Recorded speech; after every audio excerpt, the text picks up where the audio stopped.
Hi friends, പുതിയൊരു വീഡിയോയിലേക്ക് എല്ലാവർക്കും സ്വാഗതം. വീഡിയോയിലേക്ക് പോകുന്നതിന് മുമ്പ് തന്നെ ഈ ചാനൽ ആരെങ്കിലും ഫസ്റ്റായിട്ട് കാണുന്നവരുണ്ടെങ്കിൽ ഫസ്റ്റ് ചെയ്യണമെങ്കിൽ സബ്സ്ക്രൈബ് ചെയ്ത് ലൈക്ക് ചെയ്ത് സപ്പോർട്ട് ചെയ്താണ്. ഉണ്ടായ സംഭവങ്ങളൊക്കെ മുത്തശ്ശൻ സിദ്ധുവിനടുത്ത് പറയാണ്. ആരുടെ വീട്ടിൽ വന്ന് ആരെയാ പിടിച്ച് തള്ളി താഴെയിട്ടത്? ഈ ക്രൂരതയെല്ലാം വെറും കൈയോടെ നോക്കി നിൽക്കാനല്ലാതെ ഞാൻ എന്ത് ചെയ്യാനാ മോനെ? മുത്തശ്ശൻ കരഞ്ഞുകൊണ്ട് വിഷമിച്ചുകൊണ്ട് സിദ്ധുവിൻ്റെ അടുത്ത് എല്ലാ കാര്യങ്ങളും പറയാണ്. എൻ്റെ പ്രായം പോലും അവർ നോക്കിയില്ല മോനെ. മോനെ, മഹേന്ദ്രനെ തൊട്ട ആ മനോഹറിൻ്റെ കൈ നീ പിടിച്ച് ഒടിക്കണം മോനെ. ഇതു നല്ല ദേഷ്യത്തിലാണ്. മുത്തശ്ശ, ഞാനിത് വെറുതെ വിടില്ല.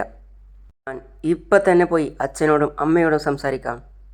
മുത്തശ്ശൻ പറഞ്ഞതുപോലെ അങ്കിളുടെ കൈയൊടിച്ച ആ മനോഹറിൻ്റെ കൈ ഞാൻ ചവിട്ടി ഒടിച്ചിരിക്കും. ഇതു ദേഷ്യത്തോടെ മുകളിലേക്ക് പോവാണ്. അതേസമയം മനോഹർ അവിടെ ഹാളിൽ ഇരുന്നുകൊണ്ട് നന്നായിട്ട് മദ്യപിക്കുകയാണ്. അതേസമയം തന്നെ മനോഹറിന് ഒരു ഫോണ് കോള് വരികയാണ്. അപ്പോൾ കോൾ എടുത്തിട്ട് മനോഹരൻ പറയാണ്, പറയടാ രാജേഷേ, ഞാൻ ജീവിതം നന്നായിട്ട് ആസ്വദിക്കല്ലേ, എനിക്ക് എന്താടാ ഒരു കുറവ്? ഇവിടെ സമയാസമയത്ത് നല്ല ഭക്ഷണം, സുഖമായിട്ട് കിടന്നുറങ്ങാൻ നല്ല പട്ടുമെത്ത. ഇതിനു മേലെ ഒരു മനുഷ്യന് എന്താ വേണ്ടത് പറ? നോക്ക്, ചേട്ടൻ ഇവിടെ രാജാവിൻ്റെ വീട്ടിലെ കാളക്കുട്ടിയെപ്പോലെ നന്നായിട്ട് കഴിയാടാ. ചിരിച്ചുകൊണ്ട് സന്തോഷത്തോടെ സംസാരിക്കുകയാണ്. അതേസമയത്താണ് സിദ്ധു അതുവഴി റൂമിലേക്ക് വരുന്നത്. സിദ്ധു അത് കണ്ട് ഒരല്പസമയം നോക്കി നിൽക്കുകയാണ്. മനോഹരൻ അതേസമയത്ത് സിദ്ധുവിനെ ഒരു നീളായിട്ട് കണ്ടു അവിടെ. അപ്പോൾ സിദ്ധുവിനെ കണ്ടതും മനോഹർ വല്ലാത്ത രീതിയിലായി. അപ്പോൾ തന്നെ ഫോൺ കട്ട് ചെയ്യുകയും ചെയ്തു. സിദ്ധു ദേഷ്യത്തോടെ മനോഹറിൻ്റെ അടുത്തേക്ക് പോയി. എന്നിട്ട് കുത്തിനെ പിടിച്ചിട്ട് എണീപ്പിച്ച് പറയാണ്, ഡാ എണീക്കടാ, നീ എത്ര ധൈര്യം ഉണ്ടായിട്ടാ എൻ്റെ അങ്കിളിൻ്റെ ദേഹത്ത് കൈവച്ചത്? നിന്നെയൊക്കെ ചെയ്യേണ്ടതൊക്കെ ചെയ്തിട്ട് എന്ന് പറഞ്ഞ് അവൻ കുടിച്ചുകൊണ്ടിരിക്കുന്ന ഗ്ലാസും മറ്റുള്ള സാധനങ്ങളും ഒക്കെ എടുത്ത് തള്ളി താഴെയിടുകയാണ്. ചെയ്യേണ്ടതൊക്കെ ചെയ്തിട്ട് കള്ളു കുടിക്കണോ എടാ എന്ന് പറഞ്ഞ് വീണ്ടും കുത്തിനെ പിടിക്കുകയാണ്. ഇത് 2-3 അടി കൊടുത്തു. അതിനുശേഷം പറയാണ്, നോക്ക് സിദ്ധാർത്ഥേ, ഞാൻ ഒരു തെറ്റും ചെയ്തിട്ടില്ല. എൻ്റെ അമ്മാവനാ എന്നെ തല്ലാൻ വന്നത്. ഞാൻ വെറുതെ കൈകൊണ്ട് തടഞ്ഞതേ ഉള്ളൂ. നിൻ്റെ അച്ഛനാ അമ്മാവനെ താഴെ തള്ളിയിട്ടത്. എനിക്ക് ഇതുമായിട്ട് യാതൊരു ബന്ധവുമില്ല. നിന്നെക്കുറിച്ച് എനിക്കറിയില്ലേ സിദ്ധു?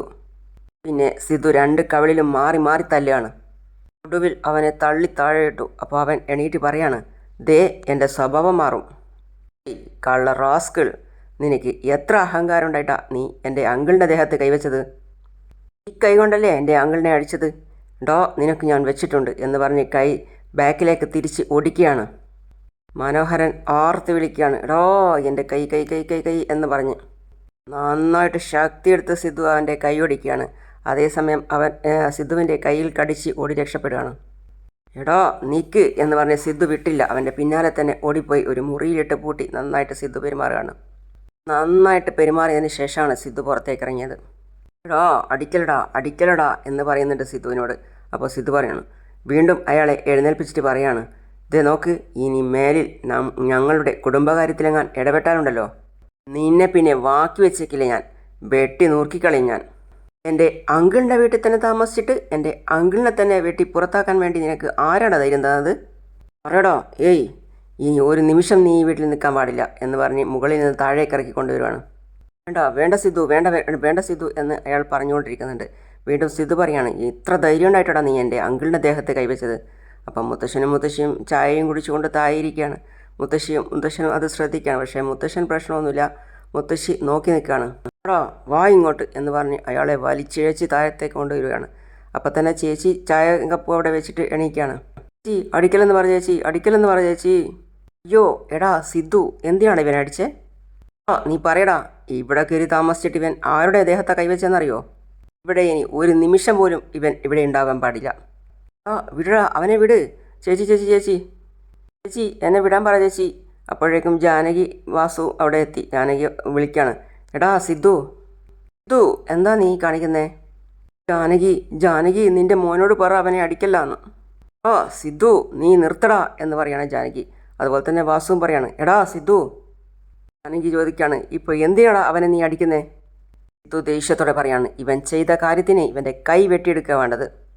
ഇവന് എത്ര ധൈര്യം ഉണ്ടായിട്ടാ മുത്തശ്ശൻ്റെ ദേഹത്തും അങ്കിളിൻ്റെ ദേഹത്തും കൈവച്ചത്? ഇനി നീ ഇവിടെ നിൽക്കാൻ പാടില്ല, ഇറങ്ങടാ. ഇവിടെ എൻ്റെ കൈ, അത് നീയാണോ തീരുമാനിക്കുന്നത്? മേഘയല്ലേ? മേഘ തീരുമാനിക്കുന്നു. അതിനവൾ കഷ്ടപ്പെട്ട് വാങ്ങിച്ച വീടാണോ ഇത്? ആൻറ്റിയെ പറ്റിച്ച് കള്ളത്തരത്തിൽ ഈ സ്വത്തൊക്കെ എഴുതി വാങ്ങിച്ച് ഇനി അധികം വൈകാതെ തന്നെ അവൾ കള്ളത്തരത്തിലാണ് ആ സ്വത്തൊക്കെ എഴുതി വാങ്ങിയെന്ന് കോടതിക്ക് തെളിയും. പിന്നെ മേഘ കമ്പിയെണ്ണും എന്നുള്ള കാര്യത്തിൽ ഒരു സംശയവും വേണ്ട. വീണ്ടും മനോഹരൻ പറയാണ്, മേഘ അവൾക്ക് അർഹതപ്പെട്ട സ്വത്ത എഴുതി വാങ്ങിച്ചത്, അല്ലാതെ അവൾ ആരെയും പറ്റിച്ചിട്ടില്ല. നിന്നോടൊന്നും എനിക്ക് ഉത്തരം പറയേണ്ട കാര്യമിടാ, ആദ്യം നീ പുറത്തിറങ്ങ്. മനോഹരൻ വിട്ടുകൊടുക്കാൻ ഉദ്ദേശിക്കുന്നില്ല. ഇപ്പം ഇത് മേഘയുടെ വീടാ. എന്നോട് ഇറങ്ങിപ്പോകാൻ പറയാൻ നിനക്ക് യാതൊരു അവകാശവും ഇല്ല. ഇവനെ ഞാൻ ഇന്ന് എന്ന് പറയുമ്പോഴേക്കും ജാനകി ഇടയിൽ കയറി, എടാ സിദ്ധു നിർത്തടാ, എന്തിനാടാ ഇങ്ങനെ ഭ്രാന്തന്മാരെ പോലെ പെരുമാറുന്നത്? അതേസമയം മുത്തശ്ശി കയ്യും കണ്ണും കാണിക്കുകയാണ് ചെയ്യാണ്. നീ അകത്തേക്ക് പോ എന്ന് പറഞ്ഞിട്ട്. ആ ചേച്ചി. ജാനകിയും സിദ്ധുവും സംസാരിക്കുന്നതിനിടയിൽ മനോഹരൻ വീണ്ടും അകത്തേക്ക് കയറിപ്പോയി. സിദ്ധു ചോദിക്കാണ്, ഹോ, ഞാൻ ഭ്രാന്തന്മാരെ പോലെ സംസാരിക്കുന്നെന്നോ? എൻ്റെ അമ്മേ, നിങ്ങളൊക്കെയാ ഭ്രാന്ത് കാണിച്ചുകൊണ്ടിരിക്കുന്നത്. വീട്ടിൽ വന്ന അങ്കിളിനോടും ആൻറ്റിയോടും നിങ്ങൾ യാതൊരു മര്യാദയില്ലാതെയാണ് പെരുമാറിയത്. ഈ മനോഹരൻ എന്താ ചെയ്തേ? മുത്തശ്ശൻ്റെയും അങ്കിളിൻ്റെയും ദേഹത്ത് കൈവച്ചു. നിങ്ങളത് കാഴ്ചക്കാരെ പോലെ നോക്കി നിന്നു. അതല്ലേ നടന്നത്? എന്നിട്ട് വാസുവിനെ നോക്കി സിദ്ധു പറയാണ്, അച്ഛൻ പോലും അവരെ ഉപദ്രവിച്ചു. മഹേന്ദ്രൻ ആവശ്യമില്ലാതെ വായി തോന്നിയതൊക്കെ സംസാരിച്ചു. അതിനുള്ളത് വാങ്ങുകയും ചെയ്തു. അതിനിപ്പോൾ എന്ത് വേണമെന്നാ? സിദ്ധു ദേഷ്യത്തോടെ അച്ഛൻ്റെ നേരെ ചൂണ്ടിയിട്ട് പറയാണ്, അച്ഛൻ എന്തൊക്കെയാ പറയുന്നേ? അവൻ മനസാക്ഷിയില്ലാതെ സംസാരിച്ചു എന്ന് കരുതി നിങ്ങളും അവനെ പോലെ ആയി വരികയാണോ? അമ്മേ, അങ്കിളില്ലെങ്കിൽ ഈ കുടുംബം തന്നെ കാണില്ല, അതമ്മയ്ക്കറിയാലോ. വാസു അപ്പം പറയാണ്, നിന്റെ അമ്മാവനൊന്നും നമുക്ക് വെറുതെ ചെയ്തു തന്നതല്ല. നിന്റെ അമ്മയുടെ 2 കാലും തളർന്ന് അവളുടെ ജീവിതം തന്നെ നശിച്ചു പോയതിൻ്റെ കാരണക്കാരൻ തന്നെ നിന്റെ അമ്മാവനാ. അതിന് പ്രായശ്ചിത്തമായിട്ടാണ് ഇത്രയും കാലം നമുക്ക് ഈ സഹായങ്ങളൊക്കെ ചെയ്തു തന്നത്. അത് മനസ്സിലാക്കാതെ നീ വെറുതെ അമ്മാവൻ എന്ന് ഉരിയാടാതെ അതിനു വേണ്ടി നീ മെനക്കെട്ട് നിൽക്കണ്ട. അപ്പോൾ സിദ്ധു പറയാണ്, എന്താ അച്ഛൻ കാര്യങ്ങൾ മനസ്സിലാക്കാതെയാണ് സംസാരിക്കുന്നത്. അച്ഛൻ ചെയ്ത തെറ്റ് കണ്ടുപിടിച്ചു എന്നുള്ള ഒറ്റ കാരണത്താലല്ലേ അച്ഛൻ ഇങ്ങനെയൊക്കെ അങ്കിളിനെ കൊണ്ട് സംസാരിക്കുന്നത്? കണ്ടോ ജാനകി, എൻ്റെ മകൻ തന്നെ ഞാനാണ് തെറ്റുകാരൻ എന്ന് പറയാണ്. സിദ്ധു വീണ്ടും ദേഷ്യത്തോടെ പറയാണ്, ഒന്ന് മിണ്ടാതിരിക്കുന്നുണ്ടോ? അമ്മയുടെ മനസ്സാക്ഷിയെ തൊട്ട് പറയും. അങ്കിളിന് അമ്മയോട് ശരിക്കും സ്നേഹമില്ലായിരുന്നോ? നമ്മുടെ കുടുംബത്തെ അദ്ദേഹത്തിൻ്റെ കുടുംബമായിട്ടല്ലേ കണ്ടത്? സിദ്ധു നോക്ക്, ഞാനിന്നീ അവസ്ഥയിലായെങ്കിൽ അതിൻ്റെ കാരണം ചേട്ടൻ തന്നെയല്ലേ. എനിക്കും എൻ്റെ കുടുംബത്തിനും ജീവിതകാലം മുഴുവൻ അദ്ദേഹം സഹായിച്ചേ പറ്റൂ. അത് ചേട്ടൻ്റെ കടമയാ. ആ ചന്ദ്രികയെ നിനക്ക് വിവാഹം കഴിച്ചു തരണമെന്ന് പറഞ്ഞ് ആലോചനയുമായിട്ട് അദ്ദേഹം വന്നു. എനിക്ക് ആ ബന്ധത്തിൽ തീരെ താല്പര്യമില്ല. അതുകൊണ്ട് പറ്റില്ലെന്ന് ഞാൻ പറഞ്ഞു. അദ്ദേഹം ഉടനെ തിരിച്ചു പോയിരുന്നെങ്കിൽ ഇത്രയും പ്രശ്നം ഉണ്ടാവില്ലായിരുന്നു സിദ്ധു. പക്ഷേ ചന്ദ്രികയെ കൊണ്ട് നിന്നെ വിവാഹം കഴിപ്പിക്കണം എന്ന് പറഞ്ഞ് എന്നെ നിർബന്ധിക്കാൻ തുടങ്ങി. അതുകൊണ്ടാണ് ചെറിയ പ്രശ്നങ്ങൾ ഉണ്ടായത്. നോക്ക് സിദ്ധു, മേഘയാണ് ആരതിയുടെ വിവാഹം നടത്തി കൊടുക്കുന്നത്. നിന്റെ അനുജത്തിയുടെ വിവാഹം നന്നായിട്ട് നടക്കണം എന്നുണ്ടെങ്കിൽ നീ മേഘയെ വിവാഹം കഴിച്ചേ പറ്റൂ. പിന്നെ മേഘയെ കൊണ്ട് വിവാഹം കഴിപ്പിക്കാമെന്ന് ഞാൻ അവൾക്ക് വാക്കുകൊടുത്തിരിക്കുക. എന്താ വാക്കുകൊടുത്തെന്നോ? ആരോട് ചോദിച്ചിട്ടാ അമ്മ വാക്കുകൊടുത്തേ? എടാ, നീ ഞങ്ങളുടെ മോനാടാ. ഞങ്ങൾ പറയുന്നത് നീ അനുസരിച്ചേ പറ്റൂ. അതല്ലാതെ അമ്മായിയും അമ്മാവനും പറയുന്നത് കേട്ട് ആ ചന്ദ്രികയെ വിവാഹം കഴിക്കാനാണ് നീ തീരുമാനിച്ചതെങ്കിൽ അത് മാത്രം നീ പറയരുത്. അതൊരിക്കലും നടക്കാനേ പോകുന്നില്ല. അതേടാ, നീ ചന്ദ്രികയെ ഇതോടെ മറക്കുന്നതാ നിനക്ക് നല്ലത്. അല്ലെങ്കിൽ ഞങ്ങളെ 2 പേരെയും നീ കൊന്നിട്ട് നീ ആ ചന്ദ്രികയെ വിവാഹം കഴിച്ചോ. ഏട്ടാ പോകാം. ജാനകി പിന്നെ അവിടെ നിന്നില്ല. പെട്ടെന്ന് തന്നെ അവിടെ നിന്ന് പോയി. അതേപോലെ തന്നെ മാലതി മുത്തശ്ശിയും അവിടെ നിന്ന് അകത്തേക്ക് വലിഞ്ഞു. ജാനകിയും വാസുവും മാലതി മുത്തശ്ശിയും വന്നിട്ട് പുറത്തിരിക്കുകയാണ്. അതേ സമയത്താണ് ചന്ദ്രിക അവരുടെ വീട്ടിലെ മുറ്റത്തൊക്കെ വെള്ളം തളിച്ച് അടിച്ചു വരാൻ വേണ്ടി പോകുന്നത്. മുത്തശ്ശി വന്ന് ജാനകിയുടെയും വാസുവിൻ്റെയും അടുത്തിരുന്നിട്ട് എന്നൊന്ന് ഒരു മൂളലാണ്. വാസുദേവ, ഇന്നലെ നീ കൊടുത്ത ഡോസ് അനുസരിച്ച് ഇനി സിദ്ധാർത്ഥിനെ ചോദിച്ച് മഹേന്ദ്രനും ലക്ഷ്മിയും ഇനി മേലാൽ ഈ വീടിൻ്റെ പടി പോലും ചവിട്ടില്ല. ഞാനുള്ളപ്പോൾ മഹേന്ദ്രൻ സിദ്ധാർത്ഥിനെ കൊണ്ട് വിവാഹം കഴിപ്പിക്കുമോ ചന്ദ്രികയെ? അതെനിക്കൊന്ന് കാണണമല്ലോ. അതൊരിക്കലും നടക്കില്ല അമ്മായി. അപ്പോഴേക്കും അവിടെ ഒരു ട്രേയിൽ കോഫിയുമായിട്ട് വരികയാണ് മേഘ. കോഫി എടുത്തോളൂ മുത്തശ്ശി. പറയാണ്, അങ്ങോട്ട് കൊടുക്കും മോളെ. അമ്മാവ കോഫി, അമ്മായി കോഫി. വാസു അതിനിടയ്ക്ക് കയറി പറയാണ്, ഹാ, രാവിലെ എഴുന്നേറ്റ് നിൻ്റെ കൈ കൊണ്ടൊരു കോഫി കുടിച്ചാലുണ്ടല്ലോ, ആ ദിവസം അടിപൊളിയാ മോളെ. അപ്പോൾ മുത്തശ്ശി പറയാണ്, സിദ്ധുവിനെ കൊണ്ട് മേഘയെ വിവാഹം കഴിപ്പിച്ചാൽ ജീവിതകാലം മുഴുവനും പിന്നെ നിങ്ങൾ രണ്ടുപേരെയും പൊന്നുപോലെ ഇവൾ നോക്കിക്കോളും. മേഘ അത് കേട്ട് സന്തോഷത്തോടെ ചിരിക്കുകയാണ്. അപ്പോൾ വാസു പറയാണ്, മേഘയെ തന്നെയാണ് ഞങ്ങളുടെ മകൻ വിവാഹം കഴിക്കാൻ പോകുന്നത്. അക്കാര്യത്തിൽ അമ്മായിക്ക് യാതൊരു സംശയവും വേണ്ട. ജാനകി ഇതൊക്കെ കേട്ട് സന്തോഷത്തോടെ ചിരിക്കുകയാണ്. അപ്പോൾ മുത്തശ്ശി, ഈ ഒരൊറ്റ വാക്ക് മതി. അതേസമയം ചന്ദ്രിക അവരുടെ മുറ്റത്ത് അടിച്ചു വാരുന്ന തിരക്കിലാണ്. അതേസമയം ഇടയ്ക്ക് തിരിഞ്ഞ് നോക്കുകയും ചെയ്യുന്നുണ്ട് ഇവരെ കണ്ടിട്ട്. മേഘ വാസുവിനോട് പറയാണ്, താങ്ക്സ് അമ്മാവാ. മുത്തശ്ശി, സിദ്ധാർത്ഥ് മേഘയെ വിവാഹം കഴിച്ചാൽ ആ ചന്ദ്രിക എന്ത് ചെയ്യും? വാസു പറയാണ്, ജീവിതകാലം മുഴുവൻ അങ്ങനെ തൂത്തുവാരിക്കൊണ്ടുവന്ന് കുപ്പത്തൊട്ടിയിടും. അത് തന്നെ ചെയ്തുകൊണ്ടേയിരിക്കും എന്ന് പറഞ്ഞ് വാസു കളിയാക്കി ചിരിക്കുകയാണ്. ചന്ദ്രിക പക്ഷേ തൂത്തുവാരിക്കൊണ്ടിരിക്കുന്നതിൻ്റെ ഇടയിൽ ഇങ്ങോട്ടേക്ക് ശ്രദ്ധിക്കുന്നുണ്ട്. അപ്പോൾ മേഘ പറയാണ്, അമ്മാവൻ പറഞ്ഞത് ശരിയാ, അത് തന്നെയാണ് അവൾക്ക് ചേർന്ന പണി. അവിടെ കൂടി നിന്ന് എല്ലാവരും കളിയാക്കി ചിരിക്കുകയാണ് ചന്ദ്രികയെ. ചന്ദ്രിക ദേഷ്യത്തോടെ ചൂല് അവിടെ ഇട്ടു എന്ന് പറഞ്ഞ് അങ്ങോട്ടേക്ക് പോവാണ്.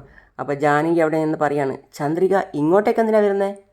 വാസു, വരട്ടെ. അല്ലേ, അവളുടെ അച്ഛനെയും അമ്മയെയും അപമാനിച്ചതുപോലെ അവളെ അപമാനിച്ച് പറഞ്ഞേക്കാം. എന്നാൽ മാത്രമേ അവരെല്ലാം അടങ്ങി ഒതുങ്ങിയിരിക്കൂ. ചന്ദ്രിക ദേഷ്യത്തോടെ മുന്നോട്ടേക്ക് തന്നെ വരികയാണ്. എന്നിട്ട് ജാനകിയോടായിട്ട് പറയാണ്, എൻ്റെ അച്ഛൻ നിങ്ങളെ അനുജത്തിയായിട്ട് കണ്ടിട്ടില്ലേ എൻ്റെ വിവാഹം ആലോചിക്കാനായി ഇങ്ങോട്ട് വന്നത്? അദ്ദേഹത്തെ ഇങ്ങനെ അപമാനിച്ച് പറഞ്ഞയച്ചല്ലോ, ഇത് ന്യായമായിട്ട് തോന്നുന്നുണ്ടോ? മുത്തശ്ശി അത് കേട്ടിട്ട് ഒന്ന് മൂളുകയാണ്. അപ്പോൾ വാസു, നിൻ്റെ അച്ഛൻ ചെയ്തത് മാത്രം നിനക്ക് ന്യായമാണെന്ന് തോന്നുന്നുണ്ടോ? നിന്നെ സിദ്ധാർത്ഥിന് വിവാഹം കഴിച്ചു കൊടുക്കുമോ എന്ന് ചോദിച്ചാൽ ഞങ്ങൾക്ക് ദേഷ്യം വരില്ലേ? താല്പര്യമില്ലെന്ന് പറഞ്ഞപ്പോൾ തന്നെ മര്യാദയ്ക്ക് പോകണമായിരുന്നു. അങ്ങനെയെങ്കിൽ കുറച്ച് മാന്യത ബാക്കി കാണുമായിരുന്നു. വിവാഹം ഉറപ്പിച്ചേ മതിയാവൂ എന്ന് വാശി പിടിക്കാൻ നിന്നാൽ ഇങ്ങനെയൊക്കെ വാങ്ങിക്കൂട്ടിക്കൊണ്ട് പോകേണ്ടി വരും. ചന്ദ്രിക വീണ്ടും ചോദിക്കുകയാണ്, നിങ്ങൾക്കൊന്നും അല്പം പോലും മനസാക്ഷിയില്ലേ? വാസു, ആൾക്കാരോട് എങ്ങനെ പെരുമാറണം എന്ന് പോലും അറിയില്ലേ? അദ്ദേഹം ഇല്ലായിരുന്നെങ്കിൽ ഇന്ന് ഈ അവസ്ഥയിൽ കഴിയാൻ നിങ്ങൾക്ക് കഴിയുമായിരുന്നോ? ഒരിക്കലും പഴയതൊന്നും മറന്നു കളയരുത്. അദ്ദേഹത്തിൻ്റെ ഭക്ഷണം കഴിച്ച ഇത്രയും കാലം നിങ്ങളൊക്കെ കഴിഞ്ഞത്, എന്നിട്ട് അങ്ങനെ ഒരാളെ ദ്രോഹിക്കണമെന്ന് കരുതുന്നല്ലോ. കണ്ടില്ലേ ജാനകി, നിന്റെ ചേട്ടൻ്റെ സമ്പാദ്യം കൊണ്ടാണ് ഞങ്ങളൊക്കെ ഭക്ഷണം കഴിച്ചതെന്ന് അവൾ കുത്തി പറയുന്നത് കേട്ടില്ലേ? എല്ലാവരും പരസ്പരം നോക്കിക്കൊണ്ടിരിക്കുകയാണ്. അപ്പോൾ വാസു വീണ്ടും പറയാണ്, നോക്ക്, നിന്റെ അച്ഛൻ വെറുതെ ഞങ്ങൾക്കൊന്നും ചെയ്തു തന്നിട്ടില്ല. ജാനകി ഇന്ന് ഈ വീൽ ചെയറിൽ ഇരിക്കുന്നെങ്കിൽ അതിൻ്റെ കാരണം നിന്റെ അച്ഛൻ തന്നെയാണ്. ചെറുപ്രായത്തിൽ നിന്റെ അച്ഛൻ ജാനകിയെ പാലത്തിൽ നിന്നും തള്ളി താഴെയിട്ടു. എന്നിട്ട് അവളെ നടക്കാൻ സാധിക്കാത്ത അവസ്ഥയിലാക്കി. അങ്ങനെ ചെയ്തിട്ട് അത് ആരോടും പറയാതെ ജാനകി കാൽത്തട്ടി വീണതുപോലെ ഇത്രയും കാലം എല്ലാവരെയും പറഞ്ഞു വിശ്വസിപ്പിച്ചു. എന്നിട്ട് ഇത്രയും കാലം എല്ലാവരെയും പറ്റിക്കുകയാണ് ചെയ്തത്. ജാനകി അന്ന് ആ സത്യം പറഞ്ഞില്ലായിരുന്നു എങ്കിൽ ഇതുവരെ ആ സത്യം ആരും അറിയില്ലായിരുന്നു. ഇതിൽ നിന്നും മനസ്സിലായിക്കൂടെ നിന്റെ അച്ഛൻ എത്ര വലിയ ഫ്രോഡും വഞ്ചകനുമാണെന്ന്? എൻ്റെ അച്ഛൻ വേണമെന്ന് വെച്ച് സത്യം മറച്ചു വെച്ചതല്ല. ജാനകി അമ്മായി തന്നെയാണ് അച്ഛനെക്കുറിച്ച് ആരും മോശമായി സംസാരിക്കാതിരിക്കാൻ ഇത് ആരോടും പറയരുത് എന്ന് നിർബന്ധം പിടിച്ചത്. സത്യം എന്തെന്നറിയാതെ ഓരോന്നും പറഞ്ഞുകൊണ്ടിരിക്കുന്നു. അതെ, നിന്റെ അച്ഛൻ വലിയ ഹരിചന്ദ്രനും നീ വലിയ ഹരിചന്ദ്രൻ്റെ മോളും. ഇപ്പോൾ എന്തിനാ നീ ഇങ്ങോട്ട് വന്നത്? വേഗം സ്ഥലം കാര്യാക്ക് പോ. ചന്ദ്രിക ദേഷ്യത്തോടെ പറയാണ്, ഞാനിവിടെ വിരുന്നുണ്ണാൻ വന്നതൊന്നുമല്ല. എൻ്റെ അച്ഛനോട് ഇങ്ങനെ പെരുമാറിയത് എന്തിനാണെന്ന് ന്യായം ചോദിക്കാൻ വന്നതാ. മുത്തശ്ശി, വീണ്ടും ചന്ദ്രിക പറയാണ്, നിങ്ങൾ എൻ്റെ അച്ഛനോട് അങ്ങനെ പെരുമാറിയതിന് നിങ്ങൾ അവിടെ വന്ന് എൻ്റെ അച്ഛനോട് മര്യാദയ്ക്ക് ക്ഷമ ചോദിക്കണം. ഇല്ലെങ്കിൽ ഇവിടെ നടക്കുന്നത് വേറെയായിരിക്കും. മേഘ അപ്പം പറയാണ്, ഞാനും കുറേ നേരമായിട്ട് നോക്കിക്കൊണ്ടിരിക്കുക. നീ കുറേ നേരമായിട്ട് വല്ലാതെ വിളയുന്നുണ്ടല്ലോ. നീ ആദ്യം ഇവിടുന്ന് പോകുന്നുണ്ടോ ഇല്ലയോ? ഇവിടെ നിന്ന് പോകാൻ പോകുന്നത് ഞാനല്ല, നിങ്ങളാ. നിങ്ങളെ എല്ലാവരെയും ഇവിടുന്ന് പറഞ്ഞയക്കാതെ ഞാൻ അടങ്ങില്ല. പിന്നെ ഒന്ന് പോടി. മുത്തശ്ശി പറയാണ്, ഇനി സിദ്ധുവിനെ കൊണ്ട് നിന്നെ വിവാഹം കഴിപ്പിക്കണം എന്നുള്ള ആഗ്രഹം മനസ്സിൽ നിന്നും വേരോടെ എടുത്ത് കളയാൻ വേണ്ടി പറയും. പോ പോകാൻ നോക്ക്. സിദ്ധുവിന് ഒരു കല്യാണം ഉണ്ടെങ്കിൽ അത് മേഘയുടെ കൂടെ മാത്രമായിരിക്കും. സിദ്ധു സാറിനെ ആരാ കല്യാണം കഴിക്കാൻ പോകുന്നതെന്ന് നമുക്ക് കാണാം. അപ്പം മേഘ, എന്താടി നീ വെല്ലുവിളിക്കണോ? കണ്ടില്ലേ അമ്മായി, നിങ്ങളുടെ മുന്നിൽ വെച്ച് ഇവൾ എന്ത് അഹങ്കാരത്തോടെ സംസാരിക്കുന്നത്. ഇവൾ തന്നെ സിദ്ധുവിനെ വിവാഹം കഴിക്കാൻ പോകുന്നത് പോലെ എത്ര ഉറപ്പിച്ച് ഇവൾ പറയുന്നത്. അത് കേട്ട് ജാനകി, ദേ നോക്ക് ചന്ദ്രികയെ, ഞങ്ങൾക്ക് താല്പര്യമില്ലാത്ത കാര്യം വീണ്ടും വീണ്ടും ഇങ്ങനെ പറയരുത്. അങ്ങനെ പറഞ്ഞതുകൊണ്ടാണ് നിൻ്റെ അച്ഛനോടും അമ്മയോടും അങ്ങനെ പെരുമാറേണ്ടി വന്നത്. സിദ്ധുവിന് ഞാൻ മേഘയാണ് വിവാഹം കഴിച്ചു കൊടുക്കാൻ പോകുന്നത്. ഇത് നിൻ്റെ അച്ഛനോട് വ്യക്തമായിട്ട് പറഞ്ഞോളൂ. ഇനിയും ഇതേക്കുറിച്ച് സംസാരിച്ച് വീണ്ടും അപമാനിതയാവാൻ നിൽക്കണ്ട എന്ന് പറഞ്ഞേക്ക്. എൻ്റെ അച്ഛനമ്മമാരുടെ ആഗ്രഹം പോലെ തന്നെ സിദ്ധു സാർ എന്നെ തന്നെ വിവാഹം കഴിക്കും. ഇതിൽ ഒരു സംശയവും നിങ്ങൾക്ക് വേണ്ട. മേഘ അധികം വയ്യാതെ തന്നെ അഴിയണാൻ പോവുക. മേഘ ഞെട്ടലോടെ നോക്കുകയാണ്. അപ്പോൾ ചന്ദ്രിക വീണ്ടും പറയാണ്, നിങ്ങൾ രണ്ടുപേരും എൻ്റെ അച്ഛനെ വെറുതെ വെറുപ്പിക്കാൻ നിൽക്കണ്ട. അദ്ദേഹത്തോട് ക്ഷമ ചോദിച്ച് സമാധാനത്തോടെ മുന്നോട്ട് പോകുന്നതാ ബുദ്ധി. മേഘ ദേഷ്യത്തോടെ പറയാണ്, കണ്ടില്ലേ അമ്മായി എന്തൊക്കെ ഈ പറഞ്ഞിട്ട് പോയതെന്ന്. മേഘ, അവളുടെ വിരട്ടലൊന്നും കണ്ട് ഇവിടെ ആരും പേടിക്കാൻ പോകുന്നില്ല. അത് വിചാരിച്ച് നീ ടെൻഷൻ അടിക്കൊന്നും വേണ്ട. നീ പോയിക്കോ, ഞാൻ നോക്കിക്കോളാം. പിന്നെ കാണിക്കുന്നത് ചന്ദ്രിക ക്ഷേത്രത്തിൽ വരികയാണ്. മെല്ലെ വന്ന് അവിടെ ഒരു മൂലയിൽ ഒരു സൈഡിൽ ഇരിക്കുകയാണ്. ആ സമയം ജാനകി പറഞ്ഞ കാര്യങ്ങൾ ചിന്തിക്കുകയാണ്. നിങ്ങളുടെ മകളെ വിവാഹം കഴിച്ചാൽ എൻ്റെ മകൻ്റെ ജീവിതം നന്നാവുമെന്നാണോ നിങ്ങൾ പറയുന്നത്? ഒരിക്കലും നടക്കാൻ പോകുന്നില്ല. അവളുടെ അച്ഛനെ തള്ളിക്കൊണ്ടുവന്ന് താഴെയിട്ടതും എല്ലാം ചിന്തിക്കുകയാണ്. വാസു പറഞ്ഞ കാര്യം ഇനി ഒരിക്കൽ കൂടി ആലോചന അത് ഇത് എന്നൊക്കെ പറഞ്ഞു വന്നാൽ എൻ്റെ സ്വഭാവം മാറും. ആ സമയം ലക്ഷ്മി എടുത്ത് മഹേന്ദ്രൻ സാറിനെ അവിടെ നിന്നും എടുത്ത് പൊന്തിക്കുകയാണ്. പിന്നെ ചന്ദ്രിക പറഞ്ഞ കാര്യം, എൻ്റെ അച്ഛനമ്മമാരുടെ ആഗ്രഹം പോലെ തന്നെ സിദ്ധു സാർ എന്നെ തന്നെ വിവാഹം കഴിക്കും. മേഘ അധികം വയ്യാതെ തന്നെ അഴിയണാൻ പോവുക. അങ്ങനെയുള്ള കാര്യങ്ങളൊക്കെ ചിന്തിച്ചു കൂട്ടുകയാണ് ചന്ദ്രിക അവിടെ ഇരുന്ന്. അപ്പോൾ നടയിൽ ചന്ദ്രികയുടെ അടുത്ത് വന്നിട്ട് പൂജാരി ചോദിക്കുകയാണ്, എന്താ മോളെ? എന്താ മോളെ അമ്പലത്തിൽ തൊഴാൻ വന്നിട്ട് ഇവിടെ ഇരിക്കുന്നത്? ഒന്നുമില്ല സ്വാമി, മനസ്സിന് വല്ലാത്ത പ്രയാസം, അതാ. അതുകൊണ്ട് കുറച്ചു നേരം ഇവിടെ സന്നിധിയിൽ ഇരുന്നിട്ട് കയറാം എന്ന് കരുതി. ശരി മോളെ ശരി, നീ സമാധാനത്തിൽ കുറച്ചു നേരം ഇരുന്നിട്ട് പോയാൽ മതി. അങ്ങനെയാണ് ഇന്നത്തെ ഭാഗം അവസാനിക്കുന്നത്. അപ്പോൾ അടുത്തതായി കാണിക്കാൻ പോകുന്നത് സിദ്ധു ചന്ദ്രികയുടെ അടുത്ത് വന്നിരുന്നിട്ട് ചോദിക്കുകയാണ്, ചന്ദ്രികയെ, നിൻ്റെ ദേഷ്യം കുറയാൻ ഞാനൊരു വഴി പറഞ്ഞു തരട്ടെ. അങ്കിളിനെയും ആൻറ്റിയെയും അപമാനിച്ചത് എൻ്റെ അച്ഛനും അമ്മയും അല്ലേ?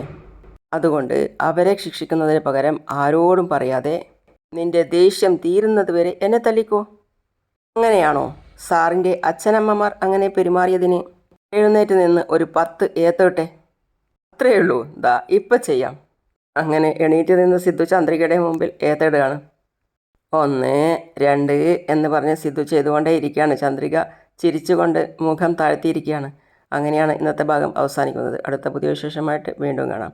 അതുവരെ ഈ ചാനൽ സബ്സ്ക്രൈബ് ചെയ്യാതെ ആരെങ്കിലും കാണുന്നുണ്ടെങ്കിൽ പെട്ടെന്ന് തന്നെ സബ്സ്ക്രൈബ് ചെയ്ത് ലൈക്ക് ചെയ്ത് സപ്പോർട്ട് ചെയ്ത് കാണാം.